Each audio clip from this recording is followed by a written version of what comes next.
Thank you for coming. Thank you for taking time out of your day to attend this webinar session. I'm Jade Hagan. I'm Chief of Staff here at the International Center of Sustainability. For those of you who might not know us, the International Center for Sustainability is a think tank. Our mission is that we focus on the relationship, on fostering and deepening the relationship between the United Kingdom, the West, and India. And with that, we do it with sustainability at its core in all of our initiatives. We produce research, we provide learning and development, and we also influence policy. So that is who we are. For you to know, this event is being recorded and will be published on our YouTube channel, which is in the midst of being created, which should go live within the next few days. So if you wanted to revisit this, you will be able to find the recording there. Please feel free to tag us on social media if you want to talk about this event and about Professor Rina Arya's presentation. Pardon me. You can use the handle International Center for Sustainability if you wish to do so. During the event, all of your mics will be muted to ensure proper sound quality by our speaker. And at the end of the event, we will be having a Q&A session. And what we would like to ask of you is that we encourage you during the event with questions that might arise at the time to pop them in the chat, please. And then we'll make sure to highlight a few of the questions that are asked during the Q&A session. And then there'll also be a moment at the end where we can unmute mics and invite people to, have a verbal interactive question and answer with our esteemed speaker. And you can do so by raising your hand so that we know to call on you. So without further ado, allow me to introduce our esteemed speaker, Professor Rina Arya. Professor Arya is a professor of critical and cultural theory at the University of Hull. She works on a number of disciplinary subjects, and her two most recent focus areas are decolonization and cultural appropriation. Rina's latest book has come out last year. It's been published by Cambridge University Press. She co-authored it with Dinesh Burga, and it is titled Journey to the Center of the Self, Exploring the Lived Experiences of South Asian Psychiatrists in the United Kingdom.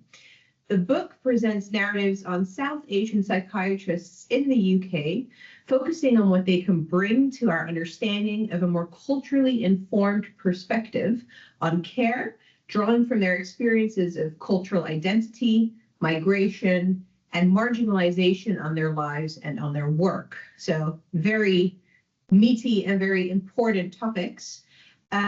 Without further ado, I would like to introduce Professor Arya and hand the floor over to her. And I hope you all enjoy the talk. Thank you very much. Thank you, Jade, and Chloe, and everyone at the centre who's helped me make this possible.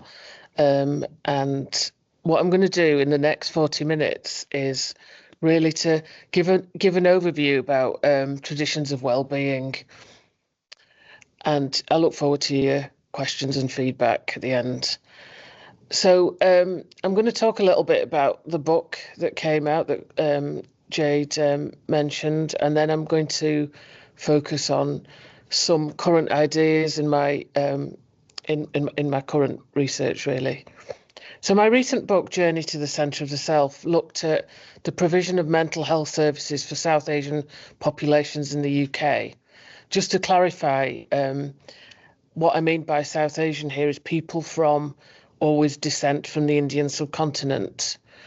A claim put forward in the literature is that the uptick of mental health services by these populations is relatively poor. This was elided with the claim that delays in coming forward often had negative outcomes. So what emerged in the research in the book is that South Asian patients are engaging with support, but they're not engaging with them through formal channels recognised by the NHS, but unofficially by, for instance, contacting psychiatrists from within their own communities, this being one way of circumventing information being logged on official records. There are a number of reasons for this that include the stigma of poor health, or because they didn't think or conceptualize what they were experiencing as a problem, and that actually a lot of problems that we might conceptualize in a different context weren't problems for them and are part of the ups and downs of everyday life. I should add as well that a lot of the claims put forward in the book were true amongst first generation migrants more than second generation ones. So second generation migrants are usually more assimilated into the majority culture due to having spent more of their formative years in the UK.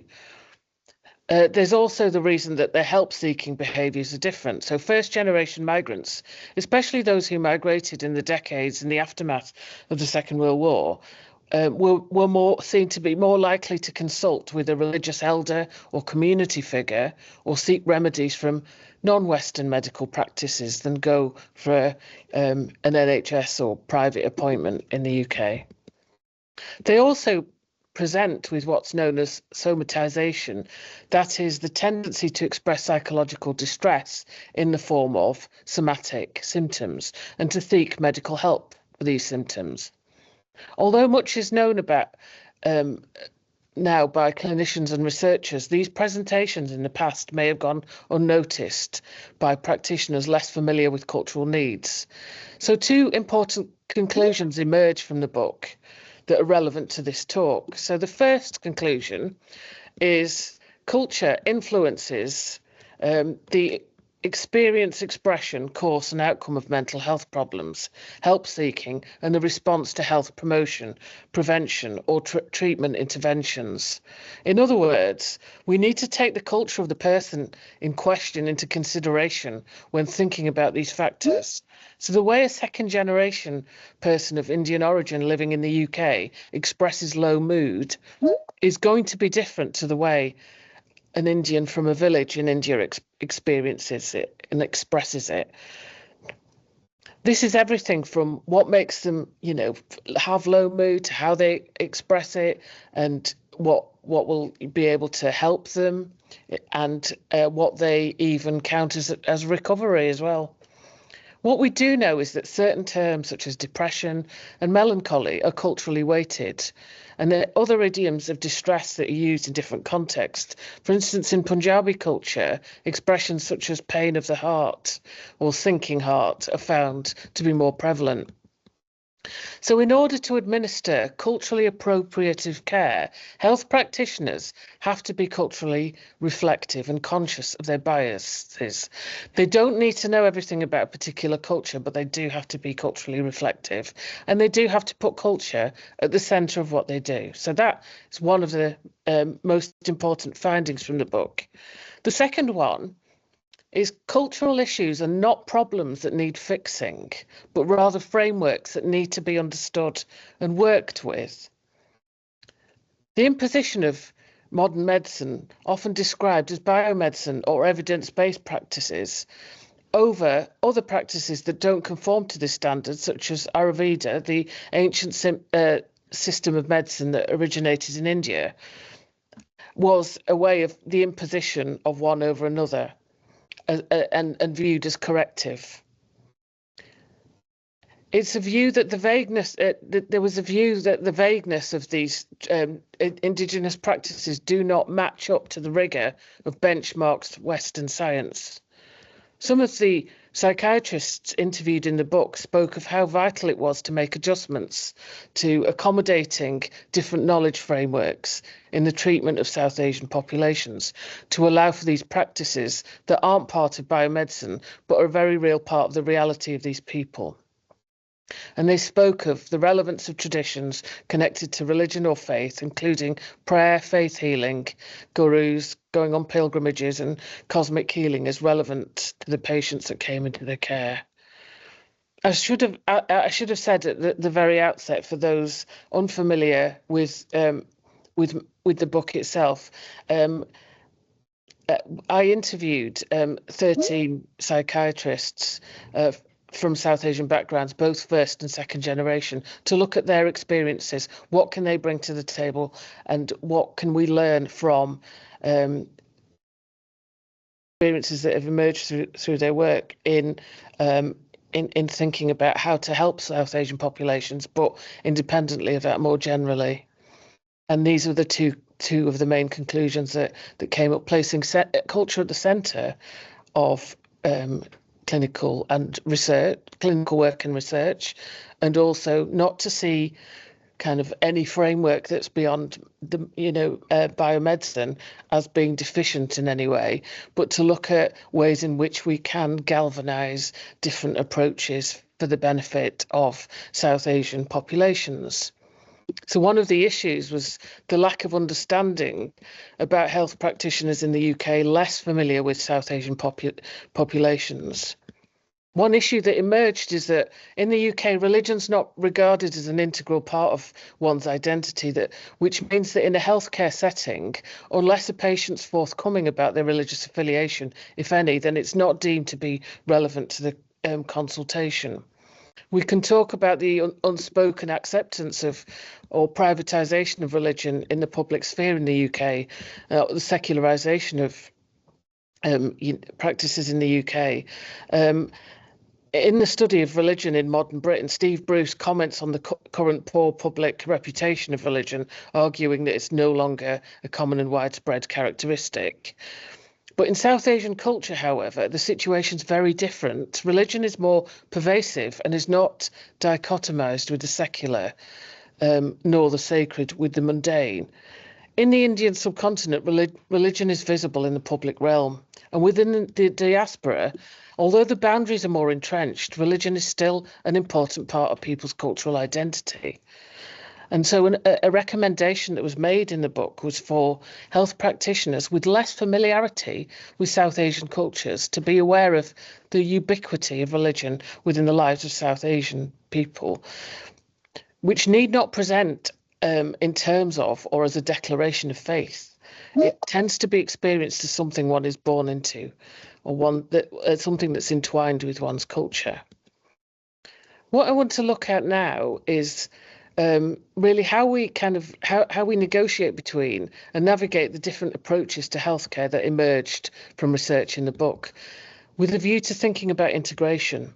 So I'm going to talk for a few minutes about what we understand as the biomedical approach, and then also some of the other approaches that I've been talking about that really are much more holistic and focused on other ways of thinking. So biomedicine is rooted in the scientific method, focusing typically on symptoms and biological and physiological processes.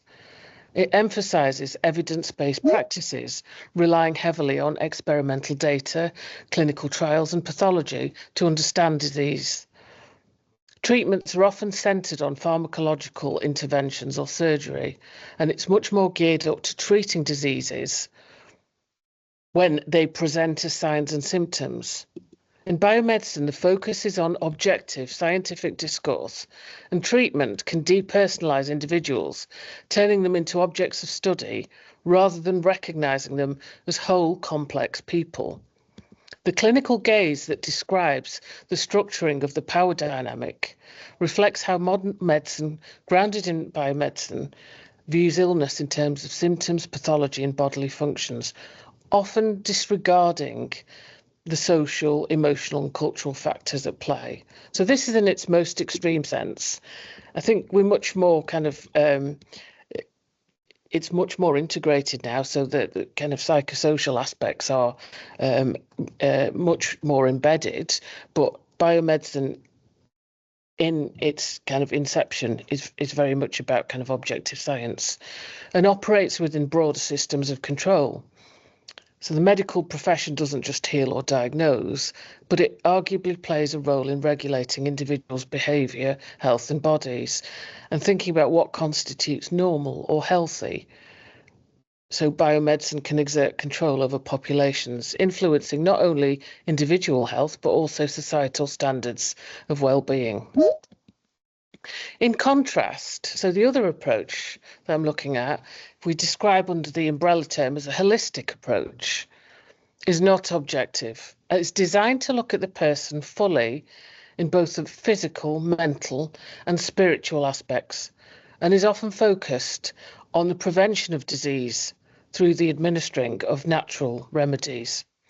So many Indian knowledge systems based on philosophical concepts follow this way of thinking, combining these aspects to create balance within individuals, advocating moderation, self-care through diet, daily routines and seasonal practices. So one of these systems is Ayurveda, an ancient medical system based on 3 biological energies or doshas, which we each have in different combinations. And it's believed that the imbalance of these energies cause symptoms leading to disease needing treatment. But the idea is to restore balance rather than just treat symptoms, and to inculcate rituals to keep the balance in check. So it's preventative in nature, and the treatments rely heavily on natural herbs, oils and spices, which are used to detoxify, rejuvenate and restore balance. There are other practices based on similar lines, such as Siddha medicine, which originated in South India, and it's one of the oldest medical systems, again, once based on the interconnection of body, mind and spirit. Another well-established holistic system is yoga, which is rooted in Dharmic religions, and as a deeply ancient practice with spiritual and religious roots, involves the combination of postures, breathing exercises and meditation. So the physical, the psychological and the spiritual that work together in tandem for the goal of self-realization and union with the divine consciousness. Criticism levelled at these approaches of Indian kind of medical or healing practices is the lack of evidence-based research, standardization and quality control, which in some cases can cause more harm than good. Knowledge is often based on anecdote and tradition rather than objective measures. On the other side of the fence, though, the lack of prevention in psychosocial care in various healthcare systems, including in the UK, in the NHS, has been adduced as a severe limitation of biomedicine as it existed certainly in the 20th century, which has led to the increase of what is described as lifestyle diseases. So what's happening now? We can say that the tide has turned. In many informationally rich contexts, such as in the UK, people can advocate more for themselves, make decisions based on the knowledge and experience that they bring to the table. A factor that has made this possible is the growth of lived experience as a method used in various arenas, such as psychiatry, where rather than viewing autism, for example, through diagnostic criteria presented in the abstract, the experience is mediated, often through the first-hand experience of a subject who lives with autism and is able to share their experiences on social media, for example. This approach exposes the limitations of the biomedical approach as narrowly conceived, because it necessitates understanding via the person in a rounded way, and the thinking that abstract criteria is a much less satisfactory way of understanding ill health.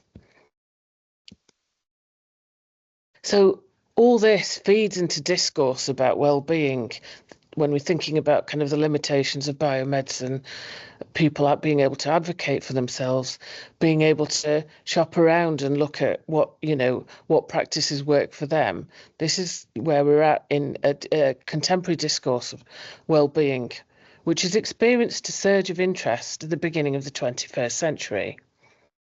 Well-being generally accounts for the whole person, their lifestyle, or how external factors may overall affect their overall health and quality of life.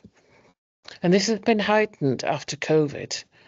In the face of imminent danger that we all experienced during the collective trauma of COVID, there was a surge of interest in what effectively comes down to future-proofing the body and mind. And this has taken the form of changes of dietary habits, physical fitness regimes, and about clearing and calming the mind. Well-being is most often viewed in relation to the mental, spiritual and physical triad discussed, and therapies countenanced the joined-up nature of these aspects. We learn about the effect of loneliness, so the spiritual on life expectancy, the physical domain, the benefits of physical stress on stress management, physical exercise, on stress management. There's the idea that all forms of trauma, including the psychological, are stored in the body. So it's not just mental, and often needs somatic approaches. The phenomenon of polyvagal therapy helps people understand and manage their body's response to stress and trauma. This particular modality looks at mechanical ways to stimulate the vagus nerve, such as slow breathing, chanting, and humming, thereby reducing anxiety and boosting the parasympathetic system. A therapy that's gained prominence in recent years is dopamine fasting, a lifestyle trend that involves abstaining from activities that overstimulate the brain. The goal being to reduce dopamine levels and reset the brain's reward pathways. Contemporary well-being involves a pick and mix approach to cultural practices to see what works. Chinese medicine, yoga, acupuncture, meditation are some of a wide array of options in the marketplace. One of the most popular herbs taken for stress is ashwagandha. There are lots of examples where people are turning to alternative practices in order to see what works for them and amalgamating them. So it's more common that people don't just look at one example, but try and combine various different practices. There are a number of critiques, though, of the cultures of well-being that I'd like to address now to see how we think about them and how we can resolve them in moving forward. So there's two points that I want to make. One is about thinking about neoliberalism and the way it kind of reconfigures discourses of the self and identity. And the second point is about cultural appropriation. So I'll talk a little bit about the first point about neoliberalism and why that's relevant when we're thinking about the culture of therapies. Neoliberalism is often talked about as in economic or political terms, and less so in the cultural sphere. And so its relevance in psychology and identity are very important. So we see this in nations such as India, amongst the urban youth whose selves are increasingly being shaped by the neoliberal language of self-actualization and productivity, as embodied in Euro-American psychology. This may give opportunities for competing in a global market, but this shift in values is a departure from more traditional values pertaining to family networks and related institutions such as marriage and community. This leads to a split between cultures, often framed in the binary of tradition and the modern or modernity. In real terms, it's led to structural changes in the concept of family structure within urban India as the youth move away from the family home for jobs and to make their own lives. Psychology is complicit in creating an ideology of neoliberalism that is not interrogated for its Eurocentric biases and is instead normalised and naturalised as part of the well-being narratives of success of corporate culture, where individuals conceive of themselves as a set of assets, of skills and attributes who establish and add value to themselves through personal investment in education, for example, and invest in aspirations and goals for self-improvement. The wellness rhetoric of self-reliance, so being responsible for one's happiness, and related ideas about self-actualization and self-reliance in a form of is a form of neocolonialism because it involves the take-up of Western values about self-fulfillment. And this burdens the individual with the sole responsibility for their personal outcomes. It also leads to over-medicalisation. Health problems are seen then as individual pathologies rather than social or structural issues. In the neoliberal framework, emotional distress that might have once been viewed as a natural response to social or economic conditions are increasingly framed as a medical problem that requires pharmaceutical intervention. This can result in overdiagnosis, overprescription of medication, and a reduction in the importance of social and community-based approaches to mental health. The other criticism, in keeping with the point I've just made about neoliberalism, concerns cultural appropriation. Neoliberal reforms have led to an influx of global cultural products that are reshaping India's consumption patterns and lifestyles. And this increasingly globalized world that we inhabit, the issue of experiencing other cultures has become far more complex. Now, in an ideal world where all people are equal, we'd be able to share each other's cultures more straightforwardly. But this is not the case and gives rise to the charge of cultural appropriation, which is the practice of taking from or using a culture outside of one's own, where there's an asymmetry of power between those doing the taking, who have relatively more power, and the culture that is taken from. So those people who have relatively less power. Cultural appropriation can take many forms and covers a range of types of actions. The types of things that can be appropriated include artifacts, land, folklore, forms of knowledge, and religious symbols. Some people's definition of cultural appropriation is just about taking. So they look at the impact of taking something from outside of your culture. I don't believe that's sufficient, and I think it's actually damaging to just use that kind of reductive definition. I think what's integral to cultural appropriation is the power imbalance. And that's what problematizes the taking, really, and prompting issues about rights, permissions, and representation. A common refrain used as a defense of taking from a culture is that it's only a hairstyle, for example, where hairstyle can be substituted by other ideas or aspects of something belonging to the culture. For ethnic minorities in a diaspora, though, culture is a core part of their community's identity politics, their continuing struggle against structural racism, and it represents resistance, solidarity, isolation, and pride.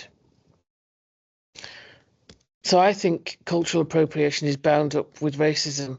And my latest book is, which will be published by Sage, called Reclaiming the Debate on Cultural Appropriation, and is looking at this very problem and the trajectory of taking that is very much tied up with issues about kind of structural and institutional racism. The asymmetry of power exists as a result of histories of oppression enacted through colonialism and the sway of the West.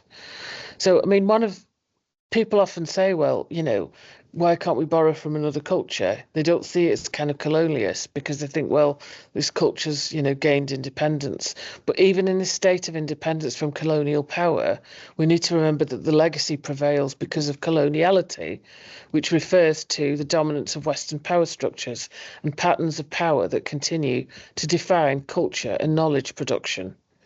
And that was prevalent in my book on cultural psychiatry, on Journey to the Centre of the Self. It was very much about how the knowledge practices were swayed towards biomedicine.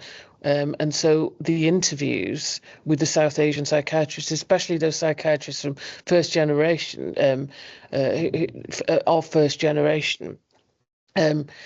showed kind of the wealth of information that they had from their own kind of cultural backgrounds that they weren't able to use formally or officially in their practice, in their clinical practice, but they did with the South Asian patients because they knew that the biomedical approach wouldn't be sufficient and in some cases would be damaging.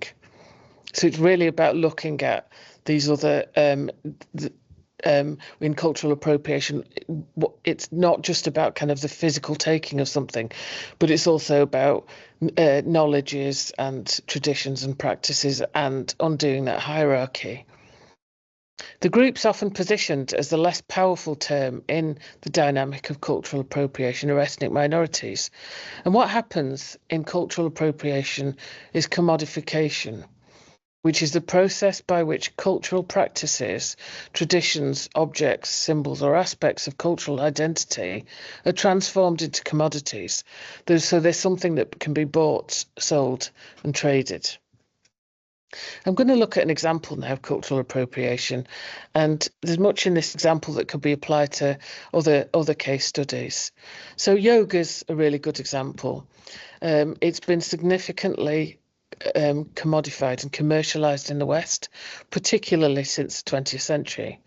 What started off as a kind of sacred and holistic spiritual practice in India, at the beginning of the 20th century, certainly, I think it's less so now, because I think yoga is much more diverse and includes the spiritual piece. But originally, when it was taken up in the West, it was purely kind of conceived of as a physical trend or wellness activity, focused primarily on physical postures without the accompanying spiritual, philosophical, or ethical teachings.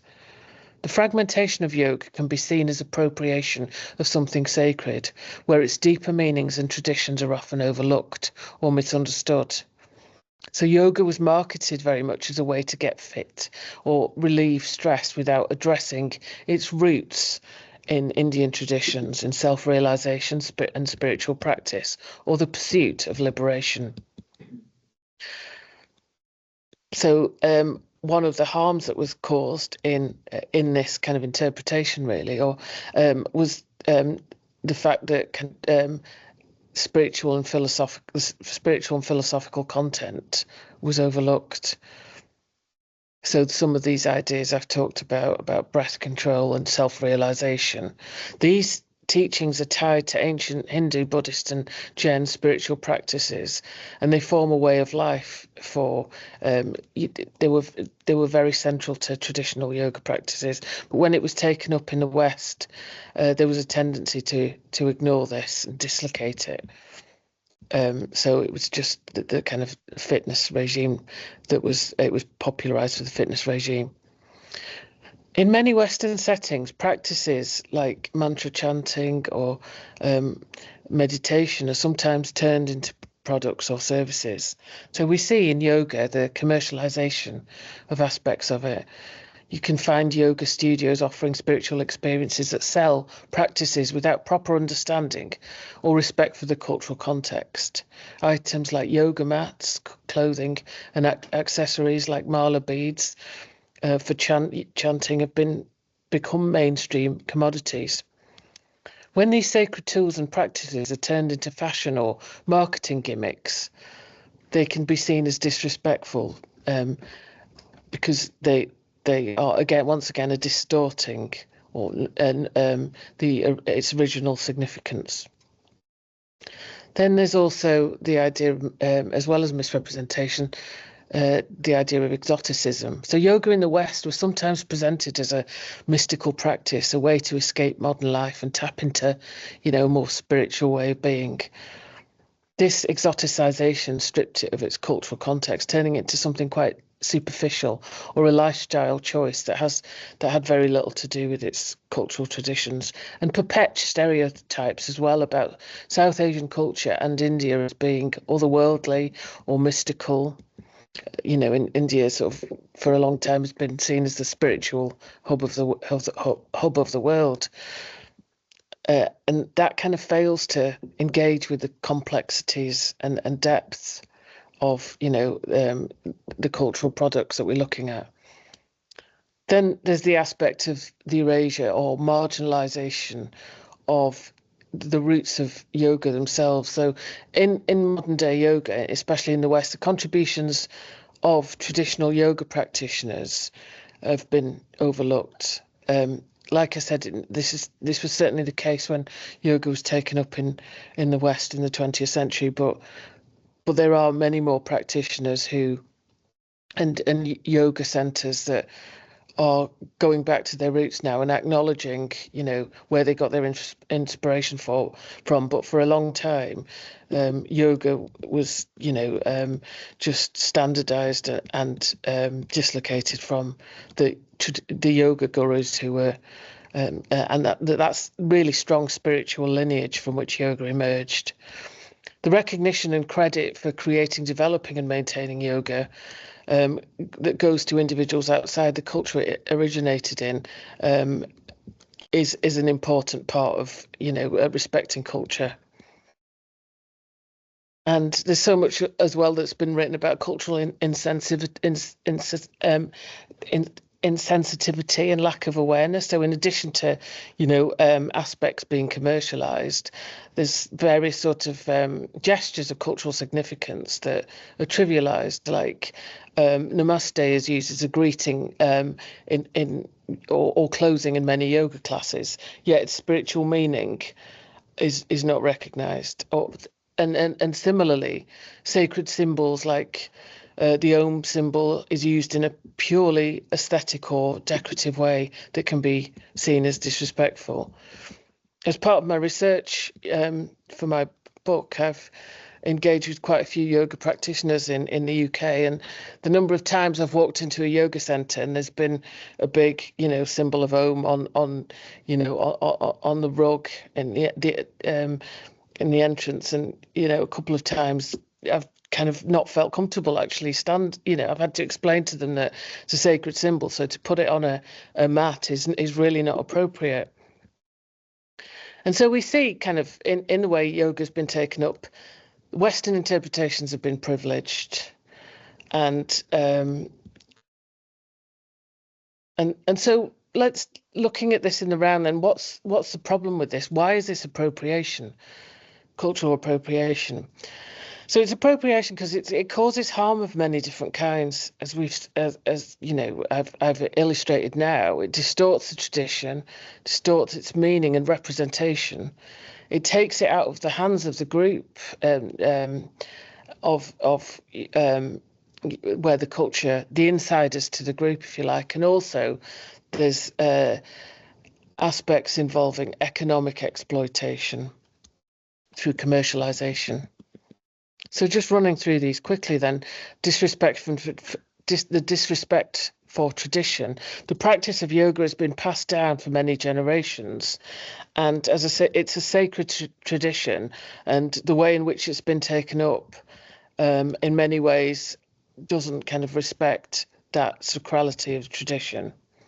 By taking it out of its cultural and spiritual context, using it primarily as a tool for profit or status, it can be viewed as exploiting South Asian culture. And then we have the reinforcement of power balances, the cultural appropriation of yoga reflects larger issues of inequality and colonial power structures.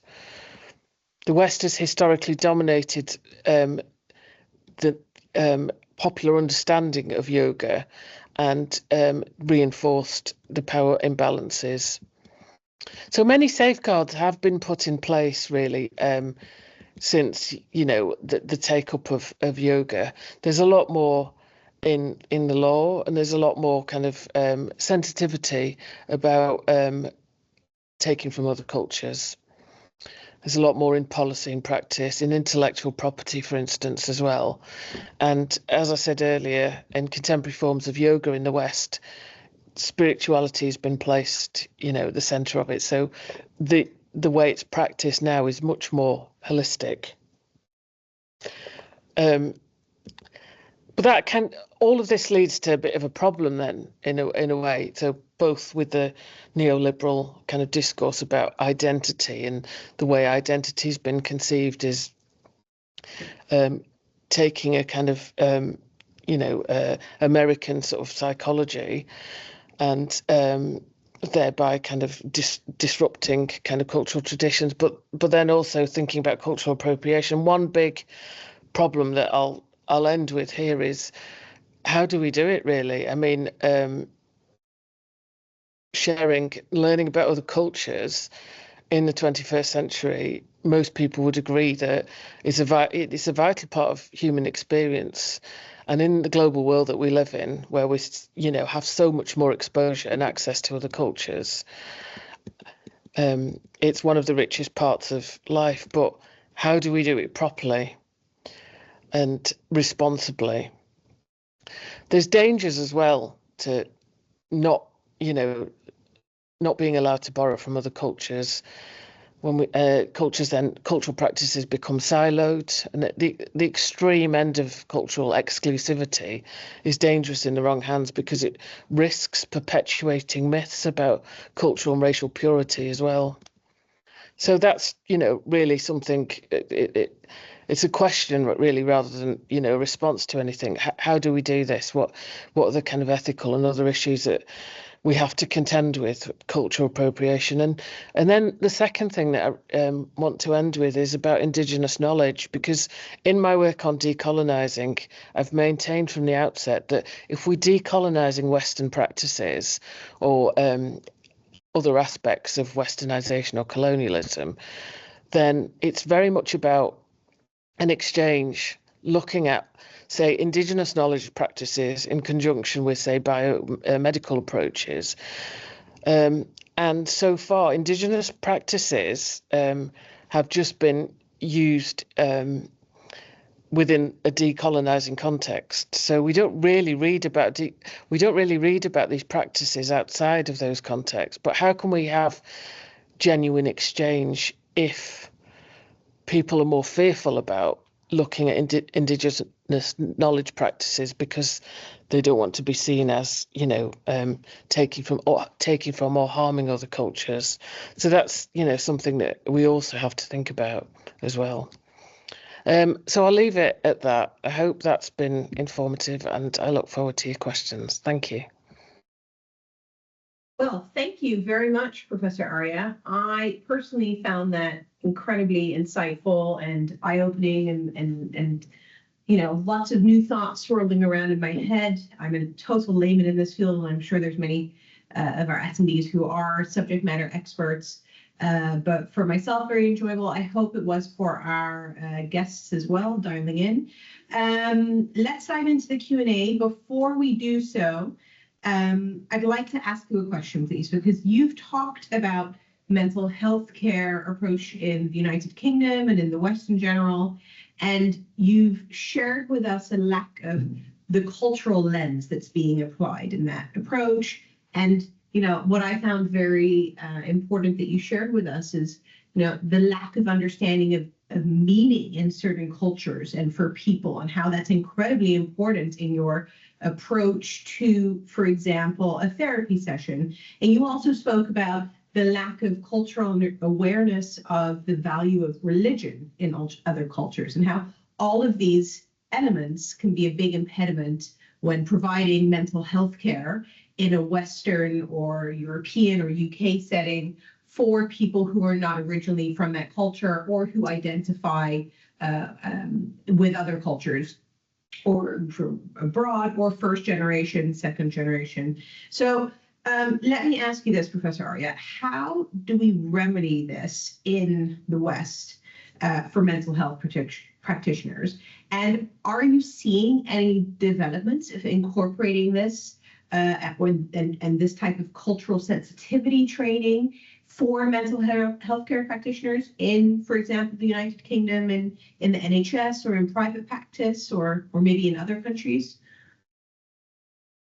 Yes, absolutely. I mean, the whole cultural psychiatry sub-discipline, if you like, was very much about bringing culture to the fore and looking at its centrality. And with that in mind, cultural questionnaires were embedded into clinical practice that helped kind of psychiatrists and other therapists and health practitioners be culturally reflective. So think about their biases, think about what they might need to learn about particular populations they were working with.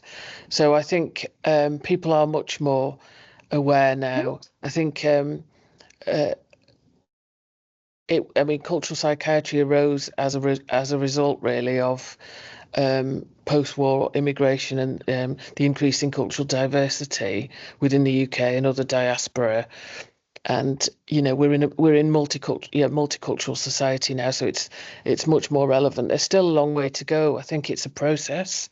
I would like to reiterate what I said earlier, which is it's not about having an extensive knowledge base about diverse cultures, but it's about recognizing your own biases and frameworks that you might kind of privilege over others. So I think we have, come on in leaps and bounds in mental health. I'm less familiar with other areas. I think arguably it's more relevant within mental health. But having said that, I think culture is still very important in other areas. I'd like to just mention a book that I referred to in my own research called Mind the Gap, that was written by a medical student who drew attention to clinical signs on non-white skin. He was a black medical student, and he said that there's a lot of description in my kind of medical training that isn't pertinent to me. So that led him to go out and have a think about, producing this handbook that was much more diverse. So I think various people have made often people of colour actually coming forward because they've identified the impact that white privilege has, on their lives and work. So there's still a lot more to be done, really. Yeah. Thank you for that. Okay, let's open up the questions to the floor. We've received a few questions via the chat in the Q&A section, but after this, I'm also happy to just take questions from people. So if you could put your hand up, please let us know, and we will hand you the mic so you can ask Professor Arya your question. Okay, so the first question that we have is from Abhilasha Thakar. She says, "Hello, Professor Arya. She's a trainee clinical psychologist. She's wondering if you had any ideas about how we can incorporate some of these preventative and holistic responses to mental health into our current mental health systems in the United Kingdom. And would these approaches be helpful for some or harmful for others? For example, helpful for some, for example, South Asians, but harmful for others in the context of cultural appropriation." So that was about preventative. What was the second word, Jade? Sorry. Preventative and holistic responses to mental health in our current mental health care systems in the UK. Yeah, so I think that what I would say is that it's about embracing kind of fluidity and recognizing that one model or approach doesn't work. It's not like a one size fits all, and that people need different things, but also that when we're looking at someone, it's not the difference between whether someone's like from an ethnic minority background and whether they're not, because there are other aspects to people's identity that are really relevant, like their gender and sexuality and background. So it's taking it in the whole. Preventative approaches are really, really important. I think we've seen that with what's happened to the NHS, and people are taking a lot more responsibility for their own health care and are able to sort of access much more information. So I wouldn't say that kind of, I think what is harmful is the imposition of biomedicine for other healthcare systems. And that's one of the reasons I'm against the idea or aspiration of global mental health, because I think it involves that imposition of biomedicine on the global south, which is problematic. So I think it's about adopting a fluid approach and thinking holistically. Okay, thank you. I believe we have someone who has put their hand up. I'm unable to see that though at the moment. Here we go. Two people who have put their hands up. Let's go with Anukul Goswami first, please. If Anukul could be unmuted.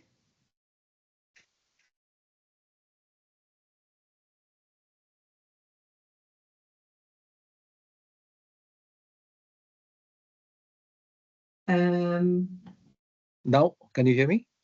Yes, go Yes, ahead. yes. So I've Sorry got about that. it is two small questions. Is it reasonable to assume that our traditional systems of what we practice in NHS is a Newtonian-based approach towards medicine, as opposed to quantum-based approach of quantum entanglement? That's number one. Number two, do you think, since the culture is often sort of propagated, or what do you call is based on your religious practices, is it reasonable to think that the right-based approach in our traditional Western system is in conflict with the duty-based approach in the Sanatan system? So I'll answer the second one first. I do think there's conflict.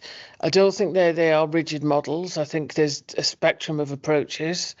So, for instance, in the Indian subcontinent, we see registered medical practitioners who they're not formally trained in medicine, but they adopt kind of different approaches in healthcare.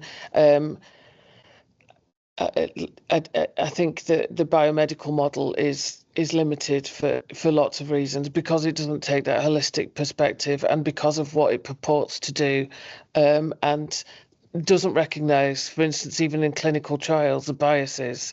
I mean, there's lots that's been written in the literature, for instance, about the biases against black women. Hair care. I was reading about something the other day.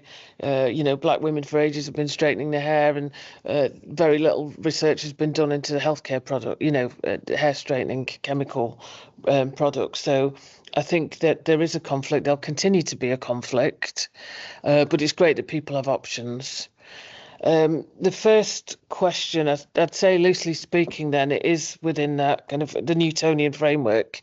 If by what you're meaning is positivism, then I think that there is again conflict between that way and what did you, quantum mechanics? Is that what you said? So Yes, quantum entanglement. There are multiple approaches towards understanding how the universe functions. Yeah, that kind of so the limitations of the mechanistic way, and with alternative practice, people are recognizing energies, and they're recognizing more metaphysical approaches that don't need to enforce this binary between science and spirituality. Thank you. Thank you. Thank you, Professor Arya. The next person who we will go to is Dr. Amrita Sharma, please. We will unmute you, but also please make sure that your mic is unmuted. Go ahead. Thank you. Thank you so much. It was a marvelous talk, Professor Arya, first of all. My name is Amrita, and I am an Ayurveda practitioner, but I am a researcher in the Indian knowledge system of mental health applications at Indian Institute of Technology. And addressing from that field of Indian knowledge system and mental health applications with other researchers, what we have found as a big issue is that there is a lot of with the name of spirituality. So I found your talk a complete talk in many ways, because it talked about every aspect of what has to be dealt with. And my question is to address the solutions of these problems, where we see people in the same spiritual field with a lot of bumbo jumbos and metaphysical things which they just claim to be, but that is far beyond the research paradigms and the realities which they talk about in terms of quantum, but it is very difficult for them to realize and to produce an evidence-based claim on what basis that energy is working.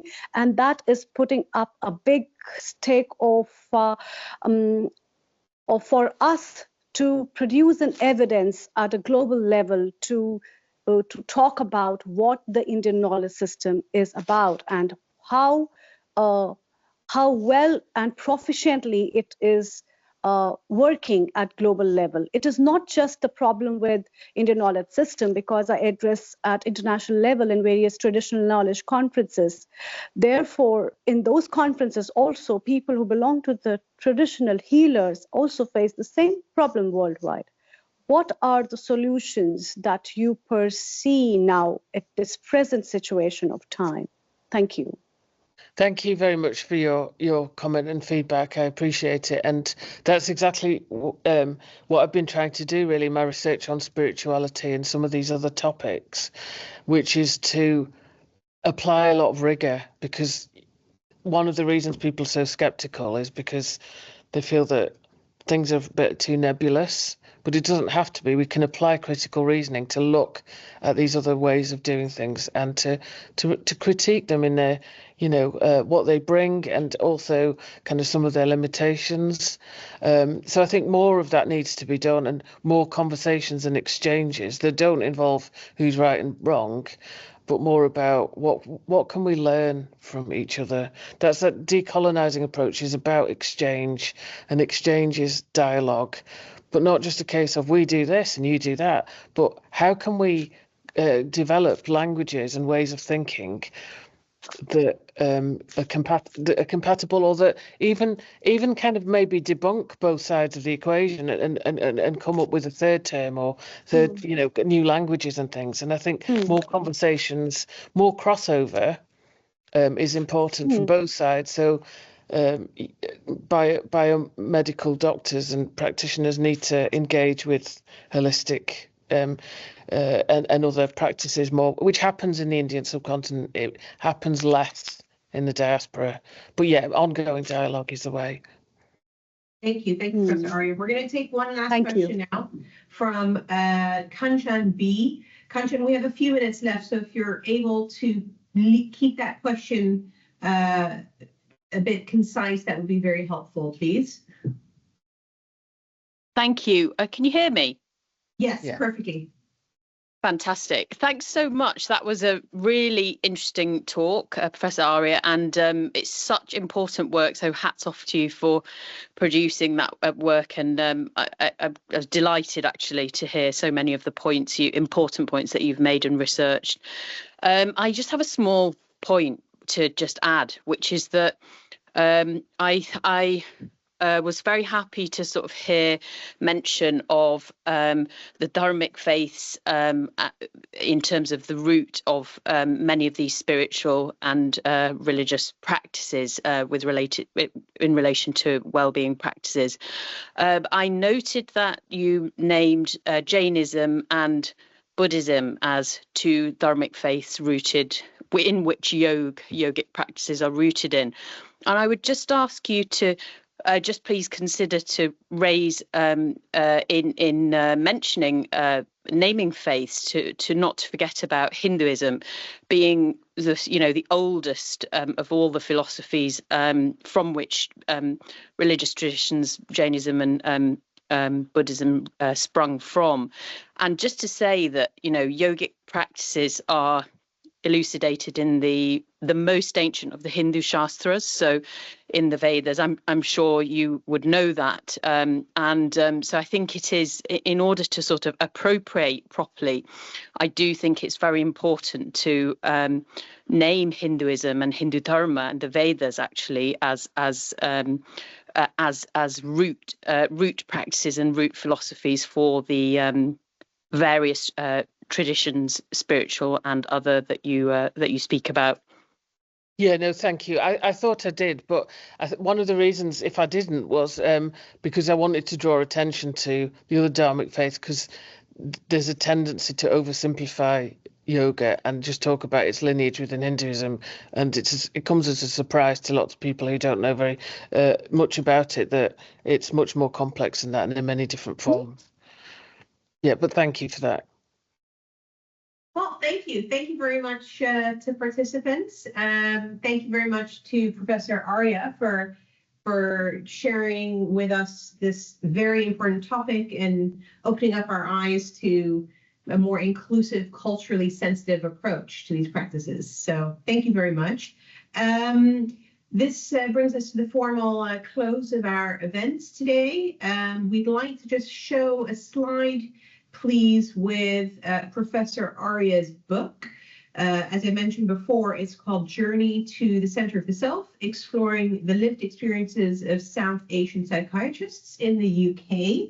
Professor Arya has very kindly shared a discount code for all participants today, which will be shared in the chat section, and this chat section will be kept open for a few minutes at the end of the talk, so feel free to explore the links there. In the chat section, you'll also find links to follow the International Center for Sustainability on LinkedIn, which will give you much more information on upcoming events, on our future K-Lecture series. It's a monthly event here that we hold at the center. These QR codes can be scanned for information on our LinkedIn page, on becoming a membership. We offer membership packages for people, which have various different wonderful benefits to our members. There's discounts on event hire. We have a podcast room that allows discounts. It gives you access to all of our research. It gives you free attendance to some of our paid K-Lecture events with a +1 attending as well. And for a certain number of times a month, you have free usage of a meeting room and a workspace in the centre of London, in the city. So if you've enjoyed this talk today, we'd just like to bring to your attention that Professor Arya will be hosting an in-person event coming up at the center, which will be an in-conversation with Sarah Hughes. Sarah is the CEO of Mind. Some of you might be familiar with Mind. Their conversation will be focusing on the challenges of mental health in a post-COVID environment and how to address the needs of particular groups within society, and especially for the student population. That will take place in person at the center on Wednesday, the 19th of March from 10 a.m. to 11:30 a.m. And we look forward to welcoming you there if you're able to make it. So thank you very much for participating. Thank you very much again, Professor Arya, for imparting all your wisdom on us. And please see the links for further information. Thanks, everyone. Have a good rest of the day. Goodbye. Thank you.